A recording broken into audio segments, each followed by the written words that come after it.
أينما كنا أينما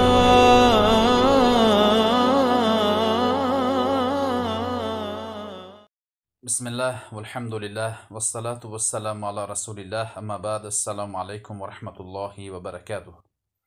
حدیث از ابو سعید الخدری رضی الله عنه روایت شده. شماره حدیث در کتاب مسلم 1437 می باشد. ابو سعید الخدری رضی الله عنه نامشان جندب ابن جناده می باشد. میگویند که قال رسول الله صلی الله علیه و سلم ان من اشر الناس عند الله منزلة يوم القيامة الرجل يفضي الى امرأته وتفضي اليه ثم ينشر سرها. حدیث برای بسیار مهم است که باید هر مردی که زن دارد، هر یک زنی که شوهر دارد، باید از این آگاه باشد.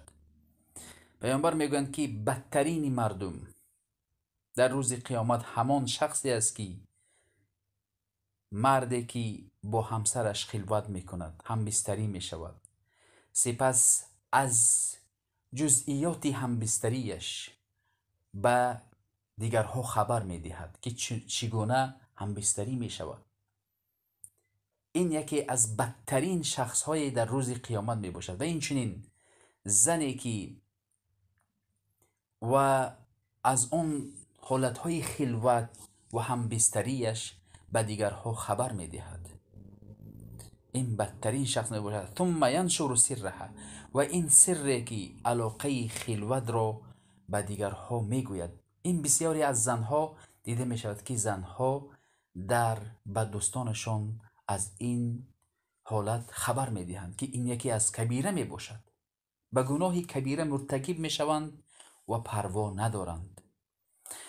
بعضی علما میگویند که مگر در حالتهایی که برای فتوا دادن و برای اینکه معالجه کردن، که وقتی که یک شخصی به نزد پیامبر صلی الله علیه و سلم می آید، میگوید که من در اول خفت خواب یعنی با غیرت هستم، اما که تنبلی میکنم که احتلام نمیشوم، و اینچنین پیامبر صلی الله علیه و سلم و بعضی این چیزها فتوا دادند.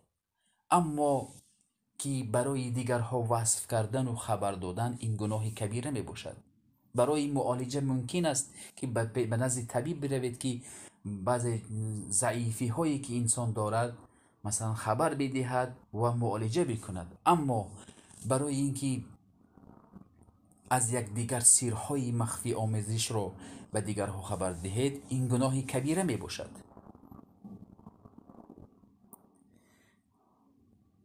برای این پیامبر گفتن ان من اشر الناس عند الله، و اینجوری گفتن ان من اعظم الامانات عند الله. این بزرگترین امانت می باشد. این خلوت و مخفی و همبستری، این چیز بین زن و شوهر حتی بعد طلاق نیز خبر ندهند.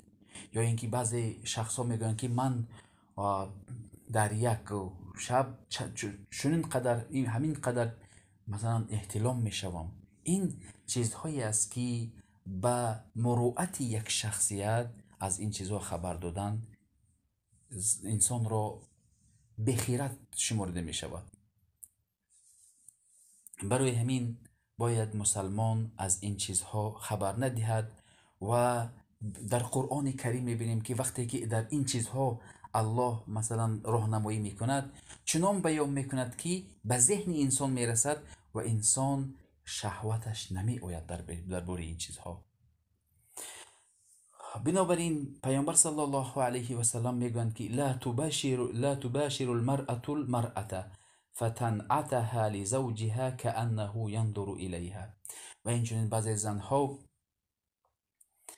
از زنهای دیگر در نزد شوهرشان وصف میکنن که چنین حسن دارد، فلانچی زن چنین حسن دارد، فلانچی دختر چنین حسن دارد، و از جزئیات خبر میدهند. این رو نیز گویا که شوهرانشان وقتی که زنهایشان وصف میکنند از او با خبر میشوند، گویا که او رو نگاه میکنن، صورتی که دیگر شخصای وصف میکنند همسرانشون به ذهنشون میارند.